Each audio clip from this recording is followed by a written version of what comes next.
Hello guys, good evening. क्या तुम लोगों को मेरी आवाज़ आ रही है? क्या तुम लोगों को मेरी आवाज़ आ रही है?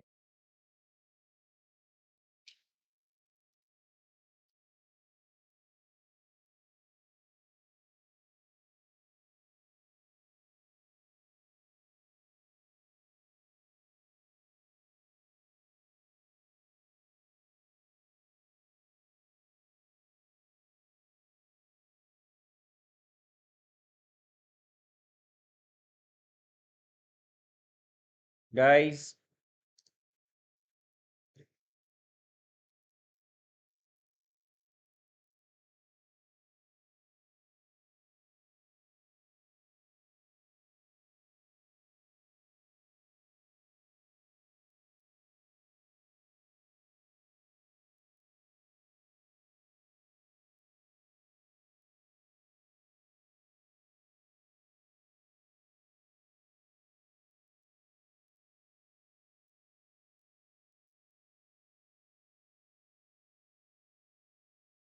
चलो गाइस शुरू करते हैं।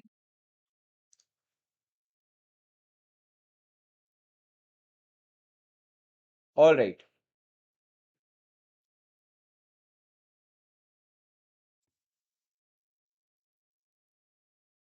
सर, आप उड़ीसा में कहाँ से हो? जय जगन्नाथ सर। जाने दे भाई। हाँ जी दोस्तों, क्या हाल है, क्या हाल है, क्या हाल है? I hope you are all doing really really well. दोस्तों, क्या करने वाले हैं आज? अपन एक्सेप्टेंस ऑफ डिपॉजिट चैप्टर का पूरा रिवीजन करने वाले हैं। ये चैप्टर बेहद इंपॉर्टेंट है। पिछले अटेम्प्ट में ये आपके करीबन 6 से 7 नंबर का आया था, और अगर मैं आपके एमसीक्यूज भी मिला दूं तो करीबन टोटल टोटल 9 मार्क्स का आया था ये चैप्टर। तो आप लोगों के लिए बहुत इंपॉर्टेंट है। अब तो ये भी बोल सकते हो कि सर, अगर पिछले अटेम्प्ट में आ गया तो इस बार तो चांसेस बहुत कम है। पर ऐसी बातें करना नहीं, आईसीएस सुन लेता है कभी कभी, फिर धो देता है। ठीक है, तो मेरी बात एकदम ध्यान से सुनो, पूरा चैप्टर का रिवीजन करेंगे। ये नोट्स जो है मैं आप लोगों को बता दूं, आप लोगों के पास एडिशन 1 हो, अगर 1 है एडिशन 1, तो आप लोगों को ये नोट्स में नीचे डिस्क्रिप्शन में डाल दूंगा अभी वीडियो के बाद। तो आपको मेरे टेलीग्राम चैनल पे मिल जाएगा। आप ये नोट, सिर्फ ये चैप्टर का नोट जो है, इसको प्रिंट करवा सकते हैं। क्यों सर? क्योंकि मैंने इसका पूरा जो फॉर्मेट है ना, और पूरा जो सीक्वेंस है, वो सीक्वेंस बदला है, ताकि आप लोगों के ईज के लिए आप लोगों को और अच्छे से याद हो सके। आईसीआई के भी सीक्वेंस से ज्यादा बेटर सीक्वेंस बना रखा है हमने। ठीक है। ओके गाइस, चलो। गोविंद पूछ रहे सीए फाइनल का कब आएगा? दोस्त, सीए फाइनल का चल ही रहा है, जरा चैनल को सब्सक्राइब करके रख लो और वहां पे ध्यान दो थोड़ा सा। दोस्तों मेरी बात सुनो। एक्सेप्टेंस ऑफ डिपॉजिट का रिवीजन करने वाले हैं। ये सेक्शन 73 से शुरू होता है और 76 ए पे खत्म होता है। अब मेरी बात ध्यान से सुनना। सर, सबसे पहले समझो डिपॉजिट का डेफिनेशन क्या होता है। सबसे पहले तो इन्होंने डिपॉजिट के डेफिनेशन में जितनी चीजें मिला सकती थी इन्होंने मिला डाली। बोली deposit includes any receipt of money by way of deposit, loan और इन एनी अदर फॉर्म। किसी भी तरीके से अगर पैसा आ रहा है तो इसको इन्होंने क्या बोला? डिपॉजिट का नाम दिया। एक सेकेंड।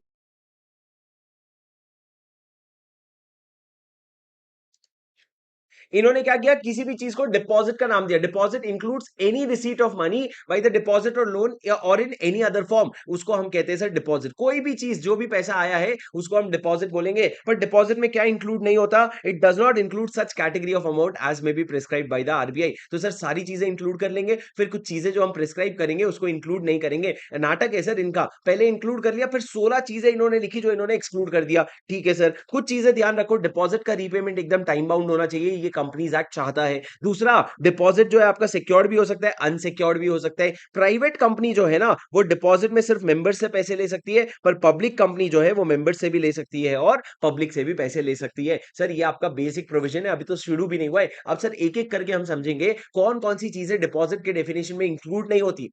बेटा, कौन कौन सी चीजें डिपॉजिट के डेफिनेशन में इंक्लूड नहीं होती? सर, कौन कौन सी चीजें डिपॉजिट में इंक्लूड नहीं होती? सबसे पहला, अगर आप गवर्नमेंट से पैसा लोगे, गवर्नमेंट मतलब सेंट्रल गवर्नमेंट हो गया, स्टेट गवर्नमेंट हो गया, लोकल अथॉरिटी हो गया, कोई भी गवर्नमेंट से अगर आप पैसा ले रहे हो तो उसको।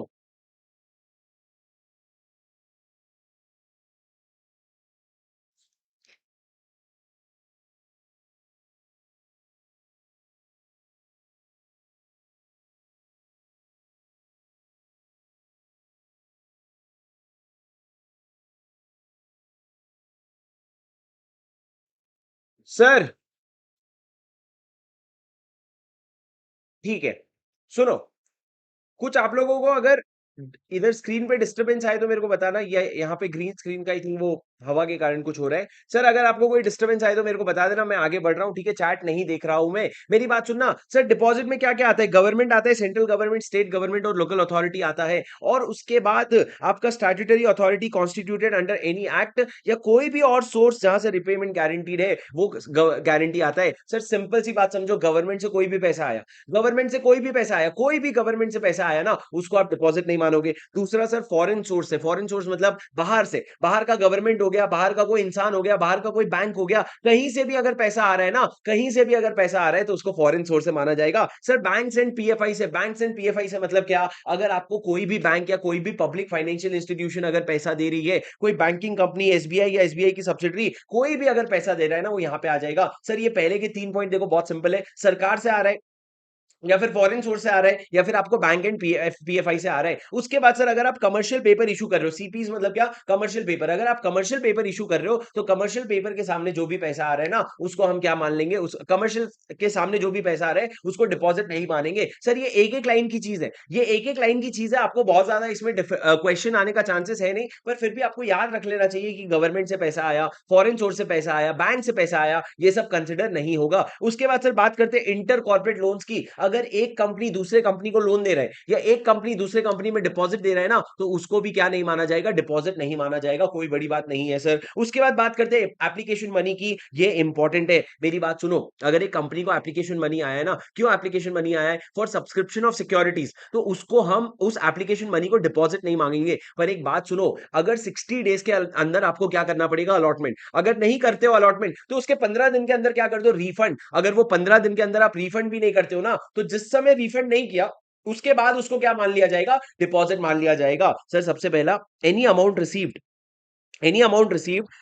pursuant to an offer made towards subscription to any securities including share application money or advance towards allotment of securities pending allotment। मतलब कोई भी एप्लीकेशन मनी आया ना तो उसको हम डिपॉजिट नहीं मानेंगे। लेकिन सर अगर आपने एप्लीकेशन मनी आया है तो आपको 60 डेज के अंदर अलॉटमेंट करना पड़ेगा। नहीं कर रहे हो तो 15 दिन के अंदर रिफंड करो, वरना आप उसको डिपॉजिट की तरह ट्रीट करोगे। अब सर सुनो, आप ना रिफंड मतलब रिफंड करो। अगर आपने कोई एडजस्टमेंट कर लिया ना तो उसको रिफंड नहीं माना जाएगा। आपने कोई भी एडजस्टमेंट किया other than what is allowed of application money. Sir application money का दो ही एडजस्टमेंट अलाउड है, एक तो एडजस्टमेंट अगेंस्ट अलॉटमेंट या फिर रिफंड। आपने कोई भी और एडजस्टमेंट किया ना, उसको रिफंड नहीं मानेंगे, उसको कुछ भी नहीं मानेंगे। सर उसके बाद बहुत इंपॉर्टेंट प्रोविजन है, डायरेक्टर। सर अगर एक कंपनी को उसके डायरेक्टर से पैसा आया, क्या उसको डिपॉजिट बोलोगे? लॉ ने बोला देखो भाई, अगर तुम पब्लिक कंपनी हो और तुमको अगर अपने डायरेक्टर से पैसा आ रहा है, या अगर तुम प्राइवेट कंपनी हो और तुमको अपने डायरेक्टर से और उनके रिलेटिव से पैसा आ रहा है ना, उनको हम क्या नहीं कहेंगे? उनको हम डिपॉजिट नहीं कहेंगे। लेकिन दो कंडीशन मीट होना चाहिए। सबसे पहला सर, जब आप ये पैसा दे रहे हो ना, तो डायरेक्टर ने एक डिक्लेरेशन दिया है। क्या डिक्लेरेशन? ये पैसा मेरा खुद का है और मैंने लोन और बोरिंग से ये पैसा नहीं लिया है।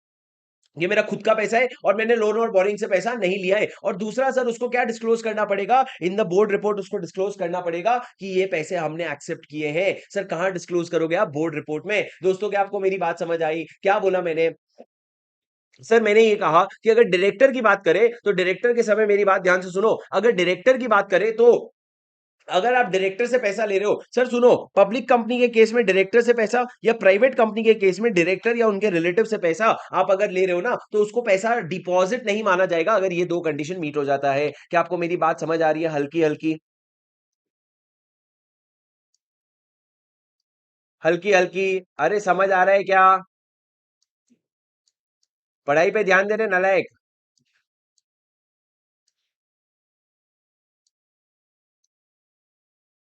सर यस बोलो ना, थोड़ा चैट पे एक्टिव रहो ना, मेरे को समझ आएगा कौन कौन आया है। प्लीज मेरी बात सुनो।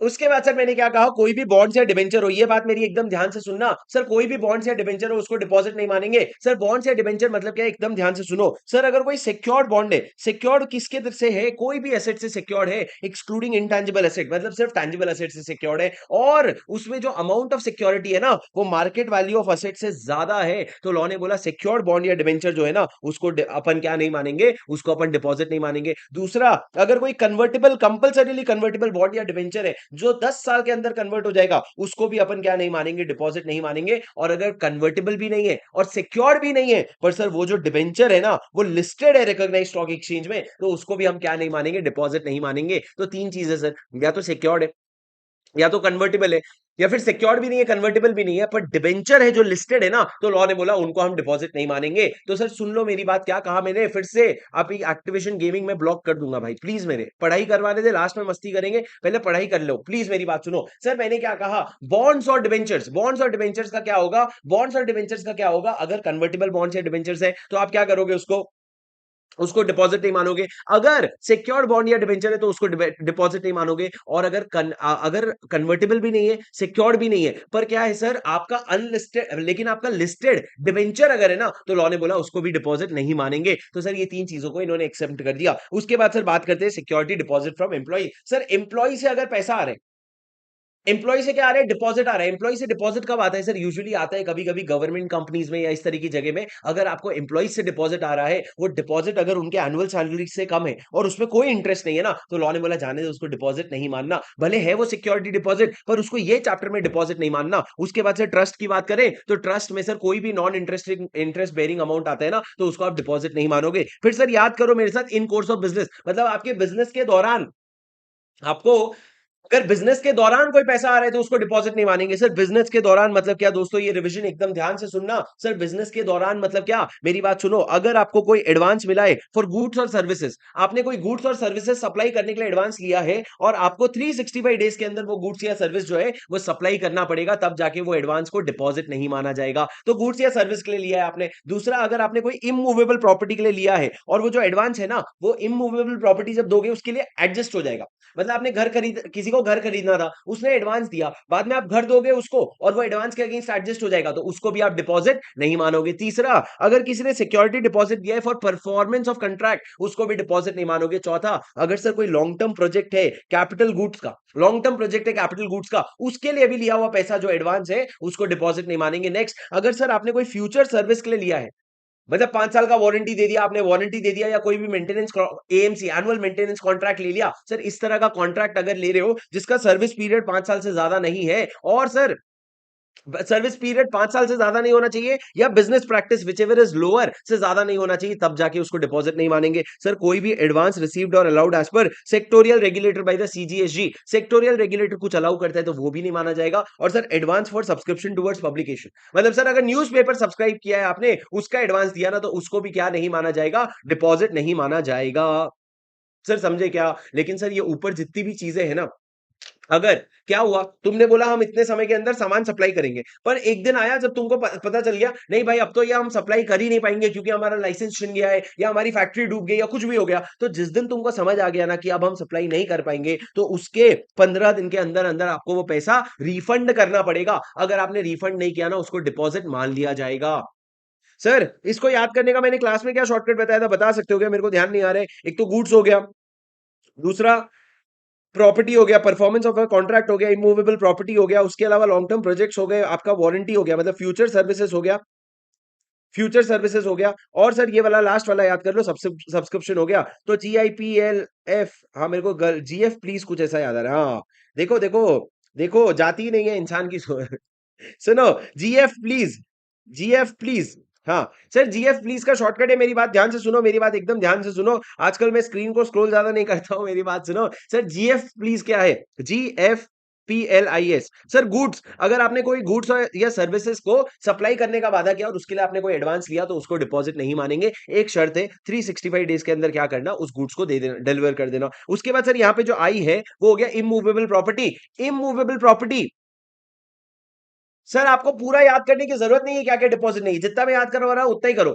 आई क्या है, इमूवेबल प्रॉपर्टी, अगर आप इमूवेबल प्रॉपर्टी के सप्लाई के लिए अगर क्या ले रहे हो, एडवांस ले रहे हो, उसको भी डिपॉजिट नहीं मानेंगे। सर एफ क्या हो गया आपका, कोई फ्यूचर सर्विस या वारंटी, आगे आने वाला कोई सर्विस है या आगे आने वाला कोई वारंटी है, तो उसको क्या नहीं मानेंगे, अरे सुनो, आगे आने वाला कोई सर्विस या वारंटी है तो उसके लिए जो पैसा लिया उसको डिपॉजिट नहीं मानेंगे। सर कोई परफॉर्मेंस के लिए अगर आपने सिक्योरिटी लिया है तो उसको भी उसको डिपॉजिट नहीं मानेंगे। सर कोई लॉन्ग टर्म कॉन्ट्रैक्ट में long term supply of capital goods के लिए आपने लिया है, उसको डिपॉजिट नहीं मानेंगे। और एस सर, अगर आपने कोई सब्सक्रिप्शन के पैसे लिए, सब्सक्रिप्शन टुवर्ड्स पब्लिकेशन, मतलब न्यूज़पेपर हो गया, चाहे वो इलेक्ट्रॉनिक हो, क्या चाहे वो कुछ हो, तो आप क्या करोगे,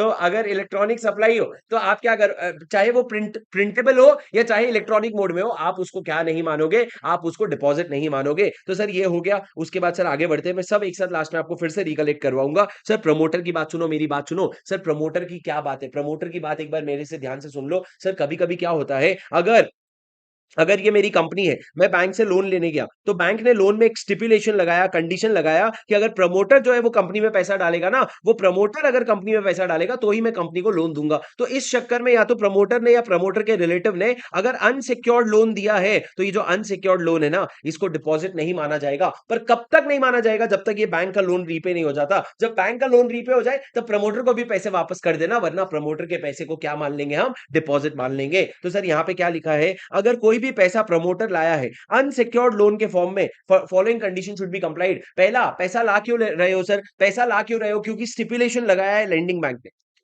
जो लेंडिंग बैंक, जो बैंक पैसा दे रहा है, उसने स्टिपुलेशन यानी कि कंडीशन लगाया है। दूसरा, लोन जो है प्रमोटर खुद दे रहा है या उसका रिलेटिव दे रहा है, और आपको ये एग्जेम्पशन तभी तक मिलेगा जब तक लोन रीपे नहीं हो जाता। एक बार लोन रीपे हो जाए तो उसके बाद आपको ये बेनिफिट नहीं मिलेगा। उसके बाद सर निधि कंपनी और सबसे सब्सक्रिप्शन टू चिट्स, सर ये वाला मैं समझाऊंगा नहीं, पर निधि कंपनी कोई भी अमाउंट लेती है ना, उसको डिपॉजिट नहीं माना जाएगा। सर कलेक्टिव इन्वेस्टमेंट स्कीम में कोई भी पैसा आया, डिपॉजिट नहीं मानेंगे। सर स्टार्टअप कन्वर्टेबल नोट वाला बहुत इंपॉर्टेंट पॉइंट है।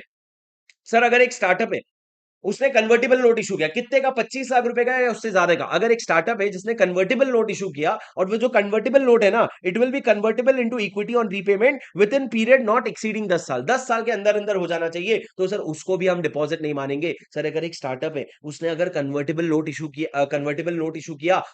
नोट जो 25 लाख से ज्यादा का अमाउंट है और 10 साल के अंदर अंदर कन्वर्ट हो जाएगा। सर स्टार्टअप मतलब क्या, एक प्राइवेट कंपनी जो डीपीआईआईटी के पास रजिस्टर्ड है। डीपीआईआईटी क्या है, department for promotion of internal trade and industry, department for promotion of internal trade and industry. और सर कन्वर्टेबल नोट मतलब क्या होता है, कोई ऐसा इंस्ट्रूमेंट जो आगे चल करके डेट को इक्विटी में कन्वर्ट कर देगा, करने का ऑप्शन रखता है। ठीक है, तो सर अगर आपने कोई कन्वर्टेबल नोट इशू किया है, उसको भी डिपॉजिट नहीं मानेंगे। और सर बड़े बड़े लोगों से पैसा आया है, ऑल्टरनेट इन्वेस्टमेंट फंड, यानी कि क्या, alternative investment fund, venture capital fund, infrastructure investment trust, real estate investment trust, ये सारे जो बड़े बड़े जगह से पैसा आया है ना, इसको भी आप क्या डिपॉजिट नहीं मानोगे। अब सर एक बार यहाँ पे स्क्रीन में मेरे देख लो, मैं आपको सारा चीज जो डिपॉजिट नहीं मानेंगे वो बता देता हूँ सिंपल में, जितना आपको याद रखना है, जितना स्क्रीन में बस एक पेज में लिखूंगा ना, उतना याद रखना है आपको बेटा। देखो, गवर्नमेंट से कोई भी पैसा आ जाए उसको नहीं रख मानना डिपॉजिट। फॉरेन सोर्स से कोई भी पैसा है, सोर्स मतलब क्या, आपका फॉरेन गवर्नमेंट हो गया, फॉरेन इंडिविजुअल हो गया, फॉरेन बैंक हो गया। उसके बाद सर अगर इंडिया में आपको बैंक से या पीएफआई से पैसा आया, तो उसको क्या नहीं मानना, उसको डिपॉजिट नहीं मानना। सर कमर्शियल पेपर से पैसा आया या इंटर कॉर्पोरेट लोन से पैसा आया, इंटर कॉर्पोरेट लोन या इन्वेस्टमेंट चल रहे, तो उसको भी डिपॉजिट नहीं मानोगे। उसके बाद सर स्पेशल और इंपॉर्टेंट केसेस, अगर आपको एप्लीकेशन मनी आया, क्या आया, एप्लीकेशन मनी, तो सर एप्लीकेशन मनी को 60 डेज के अंदर अलॉटमेंट करना, और उसके अगले 15 दिन के अंदर क्या कर देना,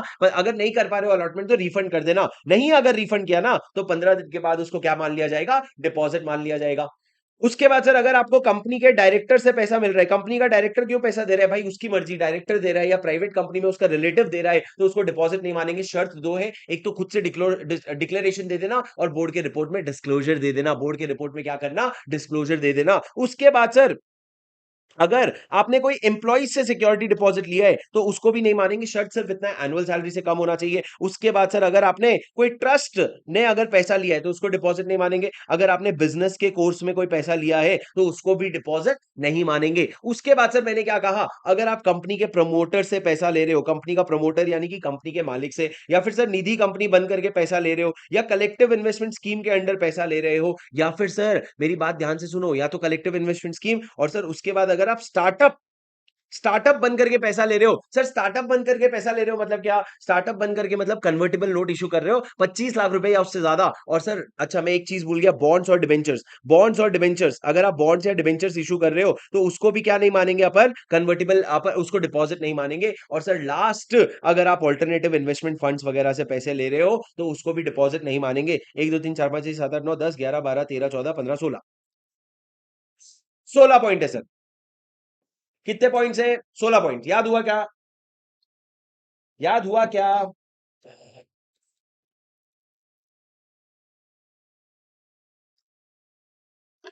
सर देखो रिवीजन है, रिवीजन में 3 बार करा दिया, उससे ज़्यादा मैं क्या ही करवाऊँ अभी। आगे बढ़ते हैं सर, आप लोगों ने अगर याद नहीं हो रहा है, तो आप लोगों ने एक बार पूरा फिर से पढ़ करके फिर ये रिवीजन वीडियो देखना चाहिए। पर सर रिवीजन है, रिवीजन है, रिवीजन है, मेरी बात ध्यान से सुनो। अब सर उसके बाद हम आगे बढ़ेंगे सर, डिपॉजिटर मतलब क्या होता है? जो कंपनी को पैसा देता है वो डिपॉजिटर होता है, कोई बड़ी बात नहीं है, चल, चल अपने को मत सिखा। सर सेक्शन 73 और 76 अपना सबसे इंपॉर्टेंट सेक्शन है। ये 2 सेक्शन हो जाएगा ना, अपना पूरा काम हो जाएगा। सर मैं उम्मीद करता हूँ आप लोग ये रिवीजन वीडियो को रिवीजन की तरह देखेंगे।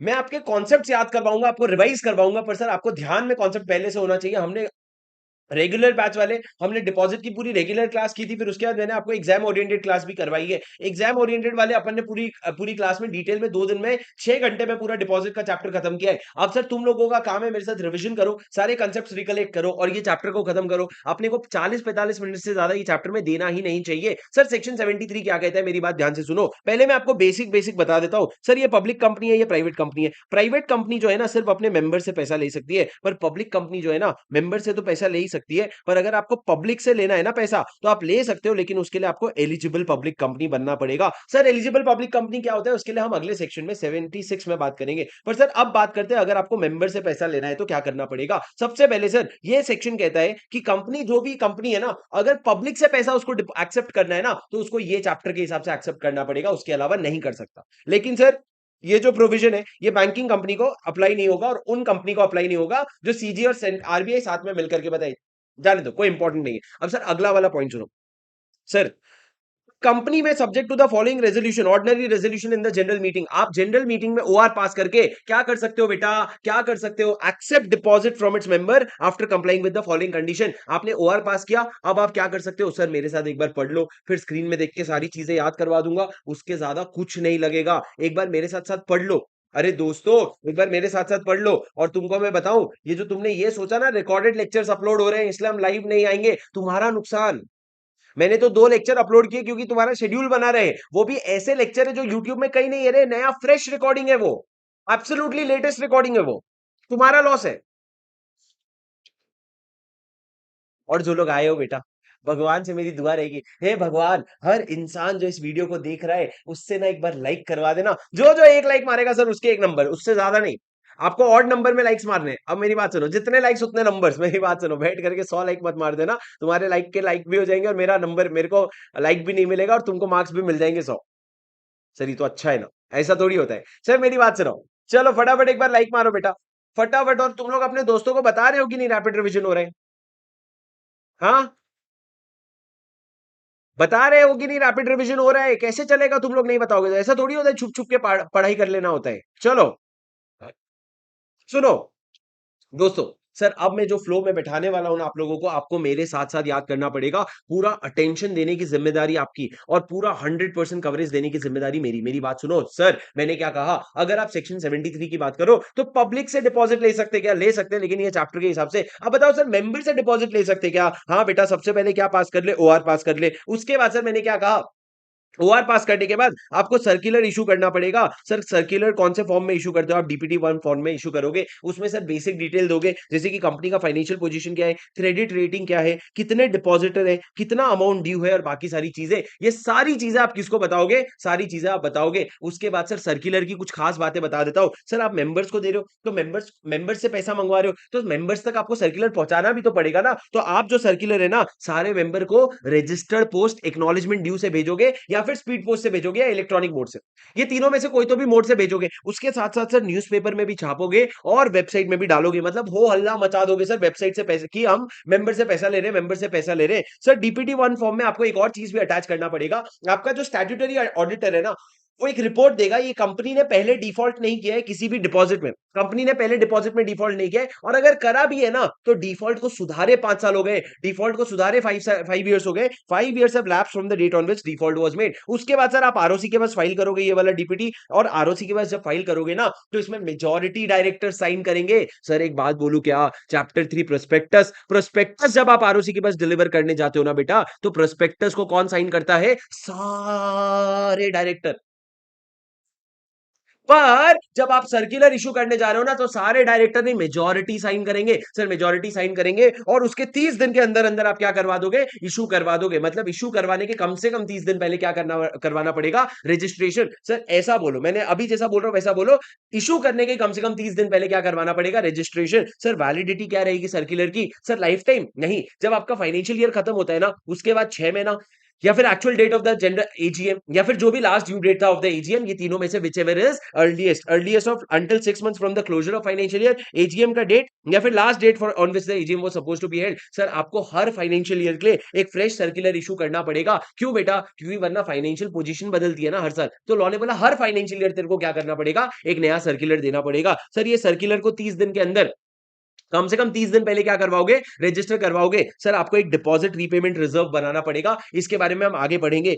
उसके बाद सर आपको क्या करना पड़ेगा, अगर आपने कोई डिफॉल्ट नहीं किया है तो कंपनी को एक सर्टिफिकेट देना पड़ेगा कि ना हमने कोई डिफॉल्ट किया है, और अगर डिफॉल्ट किया भी है तो उसको सुधारे हुए 5 साल हो गए। ये वही बात कंपनी बोलेगी जो आपका स्टैट्यूटरी ऑडिटर भी बोलता है। और सर अगर आपने सिक्योर्ड डिपॉजिट इशू किया है ना, तो आपको सिक्योरिटी देनी पड़ेगी। सर देखो, सिक्योर्ड मतलब फुल्ली सिक्योर्ड होता है। अगर मान लो 100 करोड़ का डिपॉजिट लिया, 50 करोड़ का डिपॉजिट दिया, बाकी 100 करोड़ का डिपॉजिट लिया, 50 करोड़ की सिक्योरिटी दी, तो लॉ बोलेगा इसको अनसिक्योर्ड है। सर पार्टली सिक्योर्ड कुछ नहीं होता, या तो सिक्योर्ड होता है या अनसिक्योर्ड होता है। या तो पूरा डिपॉजिट के अगेंस्ट सिक्योरिटी दिया तो सिक्योर्ड कहलाता है, अगर थोड़ा सा भी छोड़ दिया ना तो अनसिक्योर्ड कहलाता है। और आपको हर जगह फॉर्म में ये लिखना पड़ेगा कि अनसिक्योर्ड है। मतलब सर अगर एक कंपनी है, उसने 100 करोड़ का डिपॉजिट लिया, और बदले में उसने सर 80 करोड़ का क्या दिया, 80 करोड़ का अगर जमीन दिया ना एज अ सिक्योरिटी, लॉ बोल रहा है अनसिक्योर्ड है बे।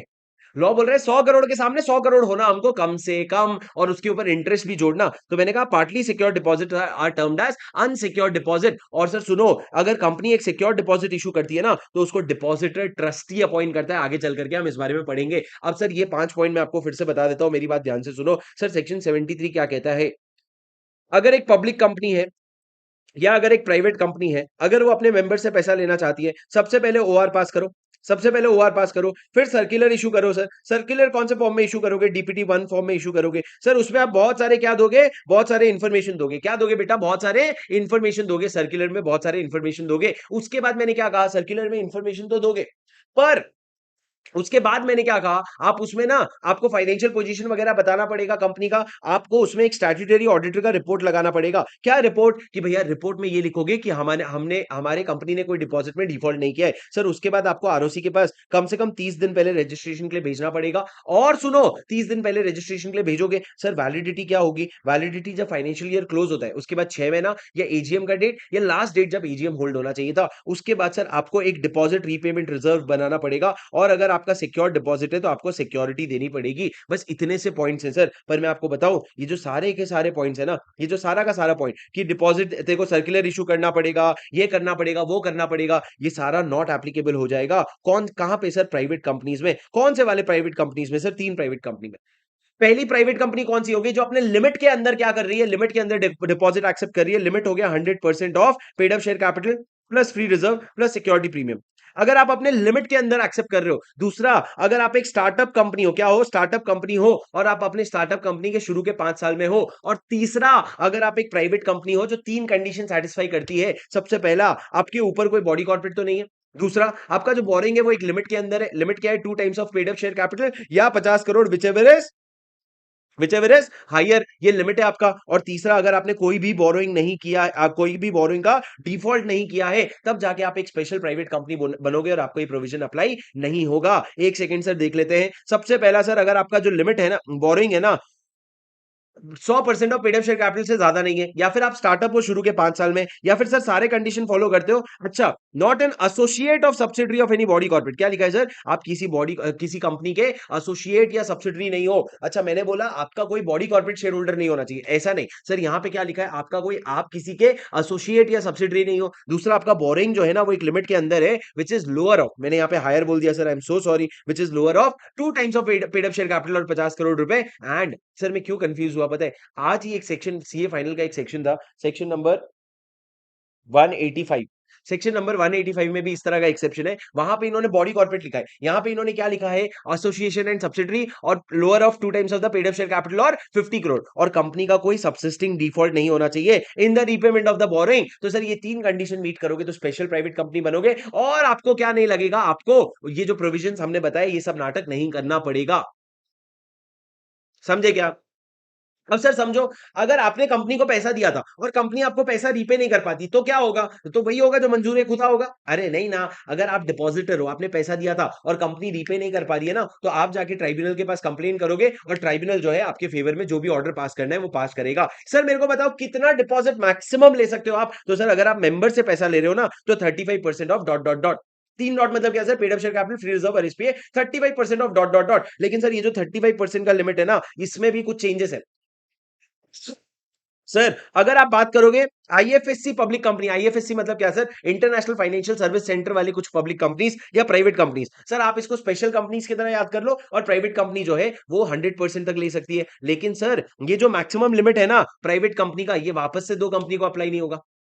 मतलब स्टार्टअप को शुरू के 10 साल में, या फिर वो कंपनी जो वही तीन कंडीशन फॉलो करती है, उनको क्या नहीं अप्लाई होगा, ये 100% का लिमिट भी अप्लाई नहीं होगा। अब सर आप मेरे को पूछोगे सर फिर से बता दो क्या लिमिट है? बेटा जब मेंबर से पैसा ले रहे हो ना, नॉर्मल लिमिट है 35%, किसका? डॉट डॉट डॉट का। लेकिन आप उसको 100% भी कर सकते हो डॉट डॉट डॉट का। कौन से दो केसेस में? आईएफएससी पब्लिक कंपनी के केस में और प्राइवेट कंपनी के केस में। बट सर दो प्राइवेट कंपनी है जिसके लिए कोई लिमिट नहीं है। पहला, अगर आप एक स्टार्टअप हो तो शुरू के 10 साल में, और दूसरा आपको थ्री स्पेशल कंडीशन वाले क्या हो, प्राइवेट कंपनी हो, आप किसी के एसोसिएट या सब्सिडरी नहीं हो, दूसरा आपका बोरिंग का लिमिट के अंदर है, और तीसरा आपने बोरिंग जो है उसमें कोई भी डिफॉल्ट नहीं किया है, तब जाके आप क्या बन जाओगे, एक प्राइवेट कंपनी बन जाओगे। सर क्या इतने से पॉइंट समझ आए आपको?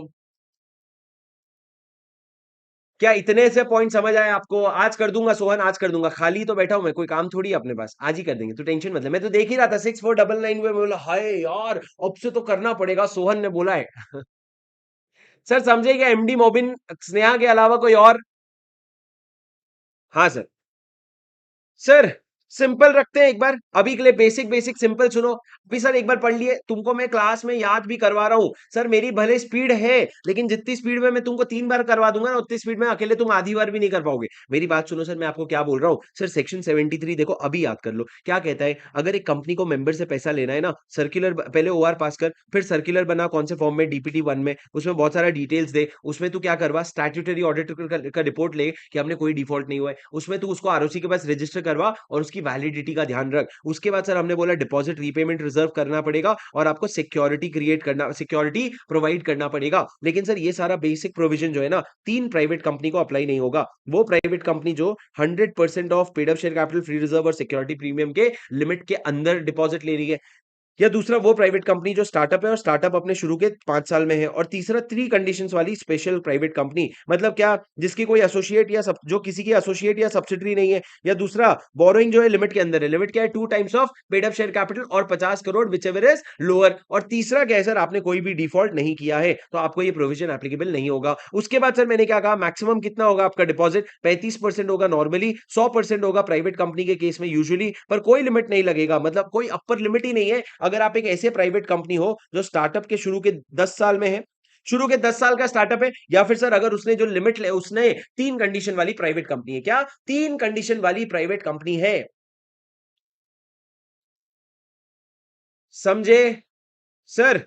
उसके बाद मैंने क्या कहा, अब पब्लिक कंपनी वाला देखो, पब्लिक कंपनी वाला प्रोविजन क्या है। अगर आप एक एक्सेप्टेंस फ्रॉम डिपॉजिट करना, एक्सेप्टेंस फ्रॉम पब्लिक करना चाहते हो, तो पब्लिक अगर करना चाहते हो ना, तो आपको क्या करना पड़ेगा, सबसे पहले एलिजिबल बनना पड़ेगा। सर एलिजिबल कंपनी कौन बनती है, जिसका नेटवर्थ 100 करोड़ या उससे ज्यादा है, या टर्नओवर 500 करोड़ या उससे ज्यादा है, एंड जो प्रायर कंसेंट ले रखा है जनरल मीटिंग में एसआर पास करके, और उसने एसआर को आरओसी के पास फाइल कर लिया है पब्लिक के पास जाने के पहले। मतलब सर तीन कंडीशन, तीन कंडीशन, पहला टर्नओवर 500 करोड़ या उससे ज्यादा, या नेटवर्थ 100 करोड़ या उससे ज्यादा, नेटवर्थ 100 करोड़ या उससे ज्यादा, या टर्नओवर 500 करोड़ या उससे ज्यादा। चैप्टर 1 के रिवीजन में मैंने तुमको नेटवर्थ याद करवाया था, 4 माइनस 3 प्लस 2, 4 माइनस 3 इग्नोर 2, ठीक है।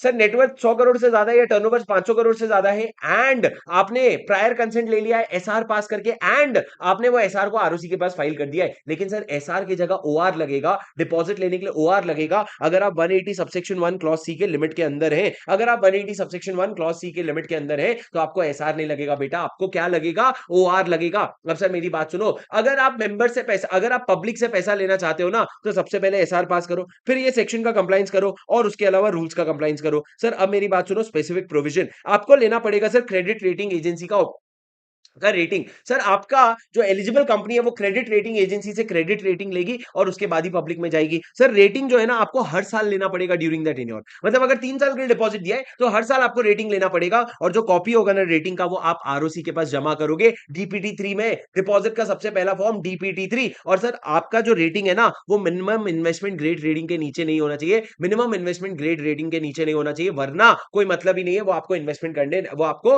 अपना सर्कुलर इशू करने नहीं देंगे। सर बाकी सारे प्रोविजन वैसे ही रहेंगे। एक बार जरा देखो क्या लिखा है, मैक्सिमम अमाउंट ऑफ डिपॉजिट कितना ले सकते हो। सर पहले हमने 35% पढ़ा था, अब उसी 35% को इन्होंने क्या बोला, अगर एलिजिबल कंपनी गवर्नमेंट कंपनी के अलावा कोई और है, मतलब नॉर्मल कंपनी है तो मेंबर से 10 ले लेना, पब्लिक से 25 ले लेना। पर सर अगर गवर्नमेंट कंपनी है तो टोटल में 35 ले लेना। सर अगर गवर्नमेंट कंपनी के अलावा कोई और है तो मेंबर से 10 और पब्लिक से 25, पर गवर्नमेंट कंपनी है ना तो मेंबर से 35 ले लेना। उसके बाद सर एक सर्कुलर बनाना डीपीटी 1 में, उसमें सारी डिटेल डालना। सर उसके अलावा मैनर ऑफ इशुएंस देखो, अब सर क्योंकि आप पब्लिक को दे रहे हो ना तो मेंबर से अलग, मेंबर्स को अलग से भेजने की जरूरत नहीं है, तुम सिर्फ न्यूज़पेपर और वेबसाइट में डाल दो, 30 दिन पहले फाइल कर देना, वैलिडिटी वही, फ्रेश सर्कुलर वही, और इफेक्टिव डेट क्या होगा सर, एक बेसिक पॉइंट बस है कि जिस दिन आपने एडवर्टाइजमेंट इशू किया, जिस दिन आपका न्यूज़पेपर में ऐड आया उसको डेट ऑफ एडवर्टाइजमेंट मानेंगे, और जिस दिन सर्कुलर डिस्पैच किया था उसको इशू ऑफ सर्कुलर मानेंगे। जिस दिन सर्कुलर डिस्पैच किया था उसको इशू ऑफ सर्कुलर मानेंगे। कोई भी नया पॉइंट नहीं है sir, except the important point is public के केस में maximum amount of deposit split हो जाता है, मेंबर से 10% और पब्लिक से 25%। मेंबर से 10% और पब्लिक से 25%, समझे क्या? हाँ सर। अब उसके बाद सर समझो company common points deposit under section 73 and 76। मेरी बात एकदम ध्यान से सुनोगे क्या? रे ओ मालिक, ओ स्नेहा, मोबिन, मुस्कान, बाकी लोग क्या कर रहे हो? कसम से यार मैं ना तुम्हारा लाइव नहीं लूंगा यार, तुम लोग कैसे करते हो यार, मैं तुम्हारे लिए रिकॉर्डेड ही डाल दूंगा। सुनो यार, सुनो सुनो दोस्तों, मेरी बात सुनो। मैंने क्या कहा sir? Sir deposit repayment reserve की बात करते हैं। डिपॉजिट रीपेमेंट रिजर्व क्या कहता है सर? ये एक बहुत इंपॉर्टेंट रिजर्व है जो आपको बनाना पड़ेगा। सुनो मैं आपको सिंपल बता रहा हूं, लॉ ये कहता है कि आपको हर साल के 30th अप्रैल के पहले, किसके 30th अप्रैल के पहले आपको कुछ अमाउंट जमा करवाना पड़ेगा डिपॉजिट रीपेमेंट रिजर्व में। सर कौन सा अमाउंट? जो नेक्स्ट ईयर आपका अमाउंट मेच्योर हो रहा है ना, नेक्स्ट ईयर आपका अमाउंट मेच्योर हो रहा है ना, उसका कितना परसेंट बेटा, देखो उसका कितना परसेंट आपको जमा करवाना पड़ेगा, नॉट लेस देन 20%, मतलब कम से कम 20% जमा करवाना पड़ेगा। और ये पैसे को आप एक अलग से शेड्यूल्ड बैंक अकाउंट में रखोगे जिसका नाम है डिपॉजिट रीपेमेंट रिजर्व। सर एक अलग से बैंक अकाउंट खुलेगा, वहां पे आप उसको रखोगे। सर ये पैसों का पर्पस क्या होगा? पर्पस होगा कि आप इसको रीपेमेंट के लिए यूज करोगे, और मिनिमम बैलेंस कभी भी करेंट ईयर के मेच्योरिटी से 20% से कम नहीं जाना चाहिए। क्या कहा मैंने? आप हर साल में 30 अप्रैल के पहले अगले साल जो अमाउंट मेच्योर हो रहा है एक्स, उसका 20% आप कहां पे डालोगे? 20% ऑफ एक्स आप कहां पे डालोगे? डीआरआर में। वो डीआरआर में पैसे क्या करोगे यूज? किस चीज के लिए? रीपेमेंट के लिए। पर सर सुनो मेरी बात, रीपेमेंट के लिए यूज तो करोगे पर कभी भी उसका मिनिमम बैलेंस जो है ना वो 20% ऑफ करंट ईयर मेच्योरिटी से कम नहीं जाना चाहिए। सर इसका मैं एग्जांपल लेकर के यहां पे नहीं समझाऊंगा क्योंकि बहुत कंफ्यूजन होता है, आप लोगों को पता है हमने क्लास में ये फॉलोइंग फाइनेंशियल ईयर और करंट फाइनेंशियल ईयर का कितना इंटरप्रिटेशन निकाला है। पर जो लोग देख रहे हैं, आपको एग्जाम में सिर्फ ये लिख के आना है फॉलोइंग फाइनेंशियल ईयर का 20% डालो और करंट ईयर फाइनेंशियल ईयर का 20% मेंटेन करके चलो। सर उसके बाद सुपर से भी ऊपर important provision sir, tenure of a deposit. सुन लो मेरी बात सर, डिपॉजिट जो है ना अगर मैं जीरो से बोलूं तो मिनिमम 6 महीने का रहता है और मैक्सिमम 36 मंथ्स का रहता है। सर 36 मंथ्स के ऊपर का बिल्कुल भी अलाउड नहीं है, और 6 महीने से पहले तुम अपने से कम का डिपॉजिट नहीं इशू कर सकते। पर सर लॉ ने बोला 3 महीने के बाद का और 6 महीने से पहले का मेच्योरिंग वाला डिपॉजिट इशू कर सकते हैं अगर दो कंडीशन मीट होता है। सबसे पहले सर आप लोगों को शॉर्ट टर्म फंड रिक्वायरमेंट है, शॉर्ट टर्म फंड रिक्वायरमेंट है, और दूसरा आपका जो ये अमाउंट है ना ये 10% of paid up share capital free reserve plus SPA से कम है। तब जाके तुम ऐसा डिपॉजिट रेज कर सकते हो जो 3 महीने के बाद रीपेबल है पर 6 महीने से पहले रीपेबल है। पर सर इस पीरियड में तो कतई अलाउड नहीं है, मतलब सर कुछ भी हो जाए 0 to 3 मंथ्स अलाउड नहीं है, 3 months to 6 months में दो कंडीशन है, 6 months to 36 months नॉर्मल है और 36 मंथ्स के बाद प्रोहिबिटेड है। ये आपका टेन्योर का प्रोविजन है सर। समझे क्या? हाँ सर। अब सर उसके बाद सुनो, creating of charge in case of a secure deposit. अगर आपने डिपॉजिट ले रखा है जिसमें आपने सिक्योरिटी दी है, तो लॉ कहते हैं 30 दिन के अंदर-अंदर आपको चार्ज क्रिएट करना पड़ेगा इन फेवर ऑफ या तो डिपॉजिट होल्डर या ट्रस्टी। सर चार्ज का जो अमाउंट होगा ना, याद रखना, जो भी असेट को एज़ अ सिक्योरिटी दे रहे हो, उसका अमाउंट डिपॉजिट के अमाउंट से ज्यादा होना चाहिए। डिपॉजिट प्लस उसपे जो इंटरेस्ट है, उसके अमाउंट से ज्यादा का आपका क्या होना चाहिए? चार्ज होना चाहिए। मार्केट वैल्यू कौन बताएगा? सर रजिस्टर्ड वैल्यूअर बताएगा। और सिर्फ एक बात सुनना यार, सुनना, सिर्फ टैंजिबल एसेट को गिरवी रखवाना, इंटैंजिबल एसेट को गिरवी नको रखवाना रे बाबा। सर अभी बताओ डिपॉजिट ट्रस्टी का कैसे अपॉइंट होता है? सर डिपॉजिट ट्रस्टी याद कर लो। सर डिपॉजिट ट्रस्टी कौन है? ये कंपनी है, ये बहुत सारे डिपॉजिट होल्डर्स है, तो उनके फेवर में काम करने के लिए कंपनी एक डिपॉजिटर ट्रस्टी को अपॉइंट करेगा। कौन अपॉइंट कर रहा है? सर कंपनी अपॉइंट करेगा। सर उसका एक रिटन कंसेंट आपको लेना पड़ेगा, और ये रिटन कंसेंट मिल गया है ऐसा बात आपको सर्कुलर में देना पड़ेगा। इसका मतलब ये है कि ट्रस्टी पहले आता है, बाद में सर्कुलर इशू होता है। और सर उसके बाद सुनो, आपका डिपॉजिट ट्रस्टी डीड में भी आपको एंटर करना पड़ता है सर्कुलर इशू करने के पहले। मतलब सर पहले आप डिपॉजिट ढूंढोगे, डिपॉजिट ट्रस्टी, उसका नाम सर्कुलर में डालोगे, उसके साथ एक ट्रस्ट डीड में एंटर करोगे, और उसके बाद सर्कुलर इशू करोगे, तभी जाकर के काम चलेगा। अब सर क्वालिफिकेशन क्या होता है एक ट्रस्टी का? ध्यान से सुनो सर, डॉक्टर डीजीपी है। डॉक्टर डीजीपी क्या है सर? वो छोड़ो, एक बार बेसिकली पढ़ो। आप ट्रस्टी बनना है ना आपको, तो आप डायरेक्टर, की मैनेजर पर्सन या कोई और ऑफिसर कैश के या नहीं होने चाहिए, या फिर खुद एक डिपॉजिटर नहीं होने चाहिए। डायरेक्टर नहीं होने चाहिए, की मैनेजर पर्सन नहीं होने चाहिए, या खुद एक डिपॉजिटर नहीं होने चाहिए। दूसरा, you should not be indebted to cash और subsidiary of such holding company. या तो कैश, कैश मतलब क्या sir? Company, associate, subsidiary holding, वहां पे आप इनडेटेड नहीं होने चाहिए। आपका कोई मटीरियल पेक्यूनरी रिलेशनशिप नहीं होना चाहिए, आपने कोई गारंटी नहीं दी होनी चाहिए, और आपने ये ए वाले पर्सन से रिलेटेड नहीं होना चाहिए। सर सुनो, पहला, आप डायरेक्टर नहीं हो, ऑफिसर नहीं हो, एम्प्लॉय नहीं हो। दूसरा, आप क्या नहीं हो? इनडेटेड नहीं हो, मतलब आपको पैसा देने का नहीं है। तीसरा, आपका कोई पेक्यूनरी रिलेशनशिप नहीं है। चौथा, आपने गारंटी नहीं दे रखी है। और पांचवा, आप पहले वाले से रिलेटेड नहीं हो। तो लॉ ने क्या पहले वाले से रिलेटेड नहीं होने चाहिए, तब जाके आप क्या बन जाओगे? क्वालिफाइड हो जाओगे। सर आप समझे क्या? अरे बोलो।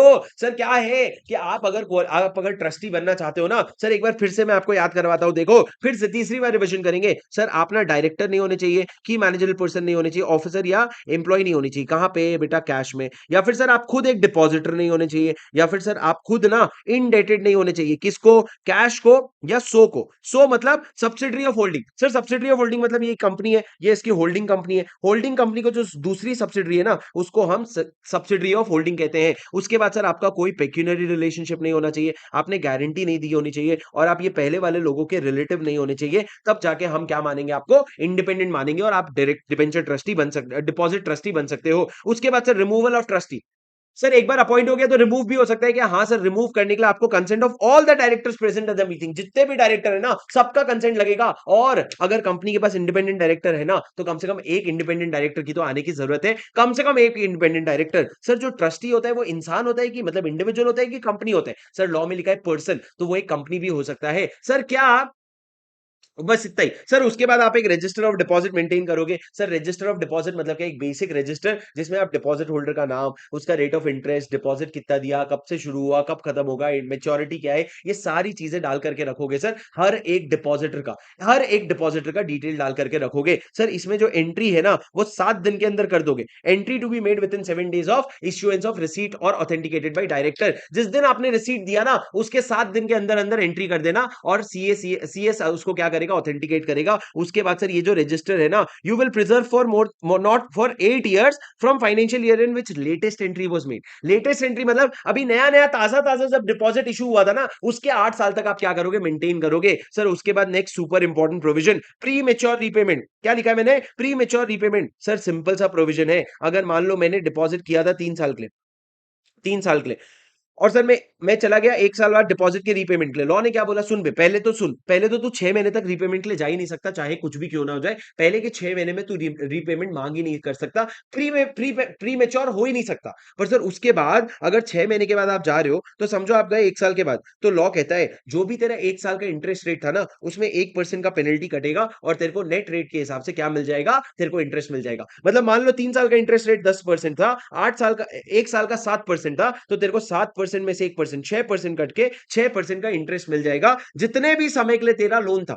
उतने समय के लिए 6% के रेट के हिसाब से इंटरेस्ट मिल जाएगा sir after 6 months but before expiry if depositor request it the rate of interest shall be 1%, then what would be payable for period for which the deposit had actually run. जितने समय के लिए deposit actual में चला उसके लिए जितना payable होता ना उसमें से 1% कम कर दो भैया। तो सुनो सर, पर सर अगर 6 महीने से कम का पीरियड आ रहा है उसको 0 years मानना, 6 महीने से ज्यादा का पीरियड आ रहा है तो उसको 1 साल मानना। सर देखो कभी भी आप इंटरेस्ट का कैलकुलेशन करते हो ना तो इंटरेस्ट के लिए क्या निकालते हो आप, प्रिंसिपल इंटू रेट इंटू, अरे बोलो, principal into rate into time divided by 100। Sir principal तो आपका फिक्स है उसमें कुछ चेंज होगा क्या? नहीं सर, आपका रेट आपका टाइम तो फिक्स है ना। टाइम फिक्स क्यों है सर? क्योंकि आपको पता है कब से कब तक एक्चुअल बतला है, उसमें कोई चेंज नहीं होगा। हम सिर्फ बात कर रहे हैं रेट। भैया तू ये बता जितने समय के लिए तेरा इंटरेस्ट ये चला डिपॉजिट, उतने समय के लिए अगर एक्चुअल में चलता तो कितना परसेंट मिलता? तो हमने बोला 7%। उसमें से 1% काट कितना, 6% हो गया। ये 6% तेरे को अभी मिलेगा सर, 6% मिलेगा, समझ गए? पर मेरे को एक बात बताओ, अगर मैं बोल रहा हूं कि 1 साल के लिए इन्वेस्ट करता तो 7% मिलता, पर 2 साल के लिए अगर इन्वेस्ट करता तो 9% मिलता। पर मैंने तो इन्वेस्ट किया 1 साल 7 महीने के लिए, 1 साल 7 महीने के लिए। तो लॉ ने बोला सुन भाई, अगर 1 साल 7 महीना है ना तो इसको तू 2 साल ही मान, 2 साल का तेरे को 9% मिलता ना, तो तू यहाँ 9% डाल, उसमें 1% काट, 8%। तो देखो 8% के हिसाब से इंटरेस्ट मिलेगा। और टेन्योर क्या होगा? अबे टेन्योर तो फिक्स रहेगा ना, वो तो 1 साल 7 महीने का ही है ना सर। ये प्लीज याद रखना, इस पे एक एमसीक्यू आया था जो बहुत सारे बच्चों ने गलती की थी, मैंने तुमको बता दिया। सर ये जो 1% है ना ये पेनल्टी है, 1% जो है ये पेनल्टी है। अब सर सुनो, ये जो 1% का पेनल्टी है ना ये दो केस में एप्लीकेबल नहीं होगा। पहला, अगर कंपनी अपने कंप्लायंस की वजह से आपका पैसा लौटा रही है। सर कंपनी को आपने 3 साल के लिए पैसा दिया था, कंपनी अपने खुद के कंप्लायंस की वजह से अगर आपको पैसा जल्दी लौटा रही है ना तो उसमें 1% की पेनल्टी नहीं लगेगी। दूसरा सर, अगर कोई वॉर रिस्क की वजह से या किसी इमरजेंसी की वजह से तुम्हारा पैसा लौट आ रहा है तो लॉ ने बोला उस केस में भी आपको क्या नहीं लगेगा, पेनल्टी नहीं लगेगा, अगर किसी वॉर रिस्क या इमरजेंसी की वजह से पैसा आ रहा है। उसके बाद sir, premature closure for a higher rate of interest. समझो सर क्या होता है, अगर आज मैंने 8% के रेट से डिपॉजिट दे रखा है, अब सर 8% के रेट से डिपॉजिट दे रखा है और कल को मेरे को दिखता है कि नया डिपॉजिट आया जिसमें 9% मिल रहा है, नया डिपॉजिट आया जिसमें नया परसेंट मिल 9% मिल रहा है, तो मैं क्या कर सकता हूं, अपने एग्जिस्टिंग डिपॉजिट को क्लोज करके नए डिपॉजिट में इन्वेस्ट कर सकता हूं। सिर्फ शर्त इतनी सी है कि जो नया डिपॉजिट है ना उसका टेन्योर कम से कम एग्जिस्टिंग डिपॉजिट के बचे हुए टेन्योर से ज्यादा होना चाहिए। मतलब सर आज अगर मैंने पैसा लगाया था कितने साल के लिए, 3 साल के लिए, और सर कितने परसेंट पे, 7% के लिए, और आज से 1 साल बाद और 3 साल के लिए आया एक डिपॉजिट 8% पे, तो सर मैं क्या कर सकता हूं, इसको क्लोज करके इसमें पैसे डलवा सकता हूं। पर सिर्फ इसीलिए डलवा सकता हूं क्योंकि इसके टेन्योर के बाद भी इसका टेन्योर चलता जा रहा है। सर ये प्री मेच्योर डिपॉजिट वाला पॉइंट हो गया। सर उसके बाद बच्चों वाले पॉइंट है, आपका रेट ऑफ इंटरेस्ट पे सीलिंग है, रेट ऑफ इंटरेस्ट और ब्रोकरेज पे कितना सीलिंग है? सर वही हाईएस्ट रेट जो आपने एनबीएफसी को अलाउ किया है वही रेट कंपनी को भी है, कंपनी भी उतना ही मैक्सिमम इंटरेस्ट दे सकता है जितना एनबीएफसी दे सकता है। उसके बाद सर आपको एप्लीकेशन फॉर्म भरना पड़ेगा। सर अगर दो नाम पे डिपॉजिट कर रहे हो, मतलब क्या, ज्वाइंट नाम पे, ज्वाइंट नाम मतलब क्या, 3 से ज्यादा नहीं होना चाहिए। ज्वाइंट नाम पे अगर डिपॉजिट कर रहे हो ना सर, आप डिपॉजिट कर सकते हो, कोई प्रॉब्लम नहीं है, पर सर 3 से ज्यादा डिपॉजिटर नहीं होने चाहिए। उसके बाद सर डिपॉजिट रिसीट इशू होगा। सर मेरे को बताओ डिपॉजिट रिसीट कब इशू होगा? सर जिस दिन आपका पैसा आ गया, जिस दिन आपका पैसा आ गया या रियलाइज हो गया उसके 21 डेज के अंदर डिपॉजिट रिसीट इशू होगा, जिसमें ऑफिशियल्स जो है वो साइन करके आपको देंगे। उसके बाद सर एक अमेंडमेंट वाला प्रोविजन आया है। सर अमेंडमेंट क्या आया है, आपको एक रिटर्न ऑफ डिपॉजिट फाइल करना पड़ेगा in the form DPT 3। Sir DPT 3 दोबारा आ रहा है, इसमें आपको 31 मार्च जब खत्म होगा ना उसके बाद 30 जून के पहले पहले एक ड्यूली ऑडिटेड रिटर्न फाइल करोगे, उसके साथ एक डिक्लेरेशन दोगे कि ऑडिटर ने जो डीपीटी 3 दिया था ना वो वाला भी यहाँ पे अटैच करोगे। सर मैंने क्या बोला आपको, सर आपका जब 31 मार्च खत्म हो जाता है 30 जून तक आप क्या फाइल करोगे, डीपीटी 3 फाइल करोगे, और वो डीपीटी 3 ड्यूली ऑडिटेड होगा और एक डिक्लेरेशन कि हमने इसका ऑडिट कर रखा है वो भी आपको इंक्लूड करना पड़ेगा डीपीटी 3 फॉर्म में। सर एक डिक्लेरेशन कि हमने ऑडिट कर रखा है। सर ये एक अमेंडमेंट है, ये लाइन लिख लेना जो आप प्रिंट आउट करोगे उसमें भी। उसके बाद सर एक बार आपने डिपॉजिट इशू कर दिया तो टर्म्स एंड कंडीशंस ऑल्टर नहीं कर सकते, फाइनेंशियल स्टेटमेंट में कुछ डिस्क्लोजर देना पड़ेगा। Sir penalty rate of interest क्या है, अगर आप डिपॉजिट रीपे नहीं कर पाते हो ना तो आपको 18% पर एनम का इंटरेस्ट लगेगा। और कॉन्ट्रावेंशन का क्या पेनल्टी है? सर अगर आपने कॉन्ट्रावेंशन किया है जिसके लिए कोई पनिशमेंट नहीं है तो सर कंपनी और ऑफिसर इन डिफॉल्ट को कितना फाइन लगेगा, 5,000 तक का फाइन, और कंटिन्यूइंग की केस में 500 रुपए पर डे। बस 5,000 तक का फाइन और कंटिन्यूइंग के केस में 500 रुपए पर डे, ये आपका पनिशमेंट फॉर कॉन्ट्रावेंशन हो गया। क्या आपको मेरी बात समझ आई?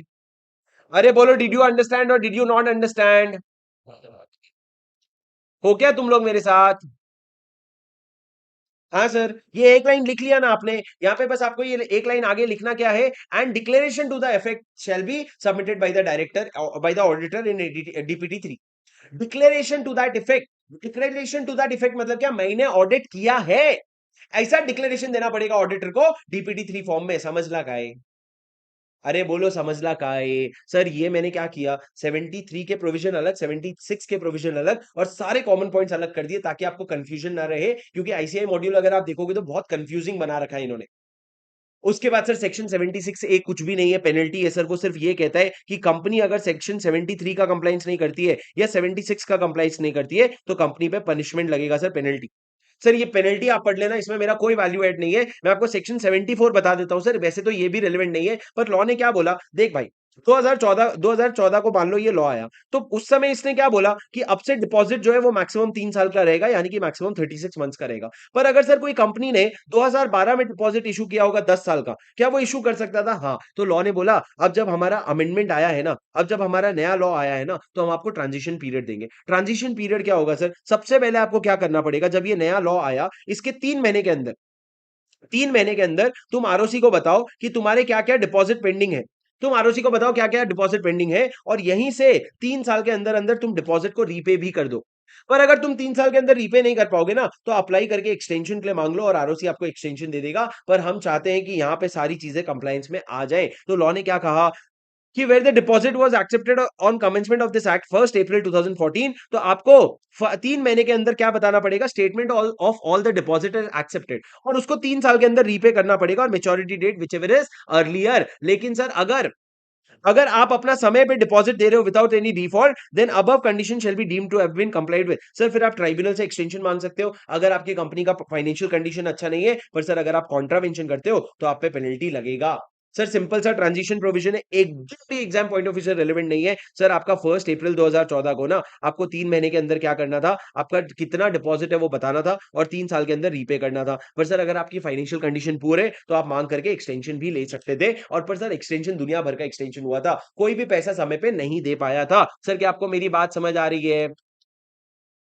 अरे बोलो, डिड यू अंडरस्टैंड और not sir? Yes sir, that's it, a complete comprehensive revision on section on the chapter deposit. I hope आपको समझ आया होगा सर। एक ब्रॉड ओवरव्यू लेकर के कंफर्ट ले लो चैप्टर में सर। चैप्टर आपका मोस्टली 4 पार्ट में डिवाइडेड है। पहला डिपॉजिट का डेफिनेशन बताओ, और डिपॉजिट के डेफिनेशन में क्या क्या नहीं आता है, क्या क्या नहीं आता है। उसके बाद सेक्शन 73 बताओ, सेक्शन 73 में भी क्या मैक्सिमम लिमिट है और क्या आपके एक्सेप्शंस हैं। उसके बाद सर सेक्शन 76 बताओ, उसमें भी क्या मैक्सिमम लिमिट है, बस ये बताओ। और उसके बाद सर कॉमन पॉइंट्स बहुत सारे हैं, वो कॉमन पॉइंट्स बताओ। ये आपका चैप्टर यहाँ पे खत्म हो जाता है सर। अगर आपको रिवीजन करना है ना, एक काम करो, एक A4 साइज पेपर लो, और वो A4 साइज पेपर में ना अभी जब आपने पढ़ लिया तो अभी और एक आधा घंटा लगेगा, इसको नोट्स में ना इस तरीके का चार्ट बना करके यहाँ पे सारे की पॉइंट्स डाल लो। की पॉइंट जैसे कि क्या, फॉर एग्जाम्पल अगर मैं एप्लीकेशन मनी की बात करूं, तो आपको पता है जो भी पैसा सब्सक्रिप्शन के लिए आया है वो डिपॉजिट नहीं माना जाएगा। लेकिन सर अगर 60 मंथ्स के अंदर, 60 डेज के अंदर अलॉटमेंट नहीं हुआ तो 15 दिन के अंदर रिफंड करो। नहीं 15 दिन के अंदर रिफंड किया तो उसको एप्लीकेशन मनी को डिपॉजिट मान लेंगे। तो आपने 60 डेज प्लस 15 डेज लिखा ना, तो आपको प्रोविजन याद हो जाना चाहिए। ऐसा एक A4 साइज पेपर में बना, एक ही पेपर में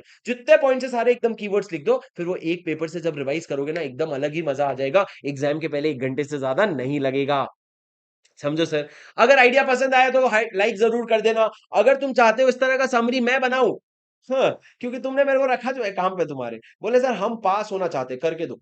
तो तुम लोग अगर चाहते हो मैं बनाऊं तो कमेंट पे मेरे को बताना। अगर बहुत सारे लोग रिक्वेस्ट करेंगे तो अपन कोशिश करेंगे। मेरे पीछे मत पड़ जाना चाकू लेकर के, जैसे ही मेरे पास फ्री टाइम मिलेगा मैं कोशिश करके आपके लिए बना दूंगा। पर कमेंट में बता जरूर देना। और सर अगर आप लोगों को वीडियो अच्छा लगा तो मेरी आपसे हाथ जोड़ के विनती है बेटा, लाइक कर देना। वीडियो का लाइक टारगेट बहुत कम, बस हम लोग 150 लाइक्स का रखेंगे। तुम लोगों का काम है लाइक जरूर कर देना, मेरी तुम लोगों को दुआ मिलेगी। अगर वीडियो पसंद आया तो do make sure that you give some comments, because your appreciation is my motivation. I'll see you in tomorrow's session at 7 p.m. in the evening. Take care. Bye bye. Good day. Good night. ठीक है? चलो guys, bye.